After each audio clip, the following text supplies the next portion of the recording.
आंदोलन हुआ, आपने लाठी बरसाए, डीएम ने थप्पड़ मारा, फिर शाम में आप कहते हैं कि नॉर्मलाइजेशन हुआ था। तो ये सरासर अन्याय हो रहा है और पता नहीं मुख्यमंत्री जी होश में है कि नहीं है। मुख्यमंत्री तो छोड़ो, अधिकारी भी नहीं मिलते, न मंत्री को इनका मिलता। भाजपा के दो मुख्यमंत्री काहेला, खाली कुर्सी पे बैठने के लिए, बंगला लेने के लिए और सिक्योरिटी लेने के लिए है। अब एक सेंटर का आपने खत्म कर दिया, एक सेंटर का चालू रखा, तो ये ऑटोमेटिकली एक तरह का नॉर्मलाइजेशन ही है। नमस्कार, आप लाइव सीरीज देख रहे हैं, आपके साथ मैं हूं वसीम खान। देखिए, बीपीएससी फिर से नॉर्मलाइजेशन की बात कर रही है।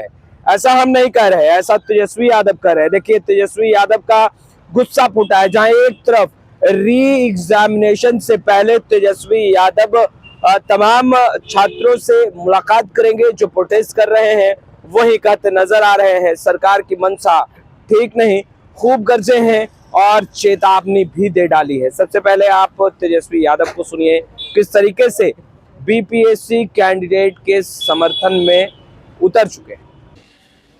बीपीएससी को भी लेकर के जो छात्र जो हैं अभी आंदोलन पे है, एक सेंटर का जो है रद्द किया गया है। उनकी मांग जो है कि सभी सेंटर का जो है परीक्षा को रद्द करना चाहिए और हमको लगता है ये जायज़ मांग भी है, क्योंकि देखा जाए तो नॉर्मलाइजेशन के खिलाफ ये आंदोलन हुआ था।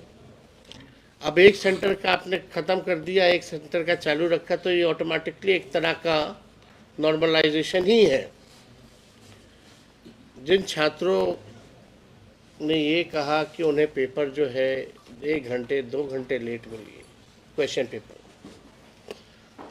तो उनके साथ अन्याय है, उनके भविष्य के साथ खिलवाड़। समय निकल जाएगा तो उनका मन निकल रहा है, फिर मौका उनको नहीं मिलेगा। हमने तो ये भी कहा था सर्वर जो डाउन था 2 दिन 3 दिन, इसमें छात्रों की तो गलती नहीं थी, उनको एक मौका मिलना चाहिए था। लाखों अभ्यर्थी थे, लेकिन सरकार ने इस बात को अनसुना किया। नॉर्मलाइजेशन की जहाँ तक बात थी, तो आप 10 दिन तक क्या कर रहे थे? आपने स्पष्टीकरण क्यों नहीं दिया, स्टैंड क्यों नहीं लिया कि ऐसी कोई बात नहीं है? आंदोलन हुआ, आपने लाठी बरसाए, डीएम ने थप्पड़ मारा, फिर शाम में आप कहते हैं कि नॉर्मलाइजेशन हुआ था। तो ये सरासर अन्याय हो रहा है और पता नहीं मुख्यमंत्री जी होश में है कि नहीं है, कहाँ है। आप संवाद के लिए निकल रहे हैं, आप इनसे नहीं मिल सकते? आंदोलन जो कर रहे हैं, क्या उनके डेलीगेट से नहीं मिल सकते? मुख्यमंत्री तो छोड़ो, अधिकारी भी नहीं मिलते, न मंत्री को इनका मिलता। भाजपा के दो मुख्यमंत्री काहेला, खाली कुर्सी पे बैठने के लिए, बंगला लेने के लिए और सिक्योरिटी लेने के लिए है। जनता के समस्या का समाधान करने के लिए नहीं है क्या? एक नहीं, 2 डिप्टी सीएम है, क्यों नहीं जाके मिल रहे? क्यों अन्याय हो रहा है? पेपर लीक हो रहा है, जिम्मेवार कौन है भाई? जिम्मेवारी कौन लेगा इसकी? किस पे कार्रवाई हुई है?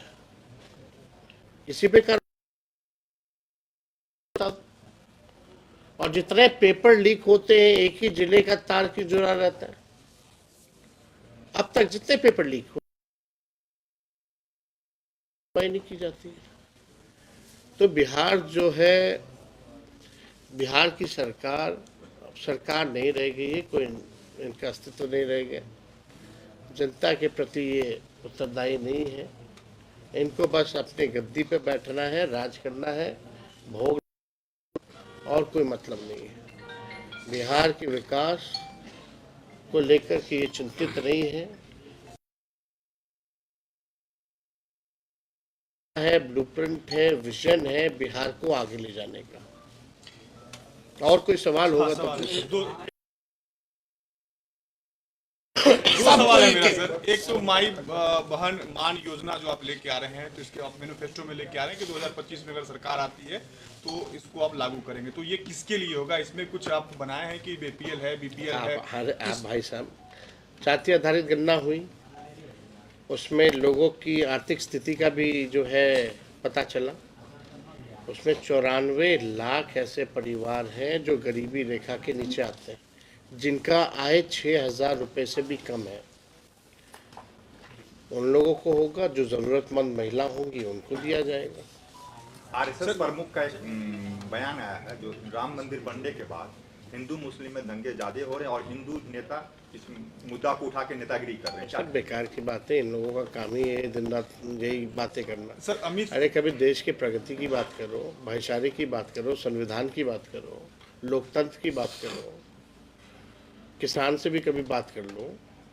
प्रमुख तो उसका सर विरोध किया है ना। अंबेडकर जी को लेके अमित शाह जी का जिस तरह से बोलने बयान का आया नहीं पार्लियामेंट बनता। में, अंबेडकर जी को लेके जिस तरह से अमित शाह जी का बयान आया, उसके बाद संसद में भी हंगामा हो रहा है। और इधर बिहार के जो दोनों डिप्टी सीएम हैं, उन्होंने लालू जी पर भी बयान दिया है, क्या कहेंगे? अरे जितना बयान देना, इन लोग को गाली देना भाई, इनके सारे गाली को झेलने की ताकत हम लोग रखते हैं, और ये जितना गाली देंगे हमको उतना फायदा है। भाजपा में तो कंपटीशन है ना, कि कौन बड़ा टीटीएम है, कौन ज्यादा से ज्यादा ताबड़तोड़ तेल मालिश कर सकता है। तो लोग लगे रहते हैं, एक उप मुख्यमंत्री कुछ बोलता है तो दूसरा पीछे ना छूट जाए तो वो कूद जाता है, वो कूद जाता है तो प्रदेश अध्यक्ष कूद जाता है, नहीं तो केंद्र मंत्री कूद जाते हैं। आप पूछिए। भाजपा में तो यही चल रहा है, तो ये लोग कुछ भी बोलते हैं। राहुल गांधी पे एफआईआर किया और कांग्रेस भी बीजेपी पे एफआईआर किया, ऐसा मुझे तो मालूम। एक बेकार की बात है, बेकार का एफआईआर है। आप भी जान रहे बाबा साहब के अम्बेडकर को जिस तरह से अपमानित अमित शाह ने किया, उसको इस इशू को डाइवर्ट करने का एक षड्यंत्र है। अब देश की जनता बेवकूफ़ तो है नहीं कि जो ये पिक्चर दिखाएंगे वही पिक्चर देश की जनता देखेगी। तो आपने सुना तेजस्वी यादव को गरजते हुए बरसते हुए कहते नजर आ रहे हैं कि छात्रों के भविष्य के साथ खिलवाड़ हो रहा है, और यह खिलवाड़ नीतीश सरकार कर रही है। नॉर्मलाइजेशन को लेकर पहले जिस तरीके से छात्रों ने आवाज बुलंद किए, मगर अब एक सेंटर का एग्जाम रद्द किया गया और पुनः री एग्जाम लिया जा रहा है, तो यह तो वही बात हुई, नॉर्मलाइजेशन ही जैसा हो गया। आपने सुना तेजस्वी यादव को, देखिए तेजस्वी यादव ने बीपीएससी कैंडिडेट से फोन कॉल पर भी बात की, और तेजस्वी यादव ने कहा है कि री एग्जामिनेशन से पहले वह मुलाकात करेंगे तमाम कैंडिडेट से जो प्रोटेस्ट कर रहे हैं। फिलहाल तेजस्वी यादव ने मोर्चा खोल दिया है नीतीश सरकार के खिलाफ, बीपीएससी के खिलाफ। इस वीडियो में इतना ही, आपका बहुत बहुत शुक्रिया।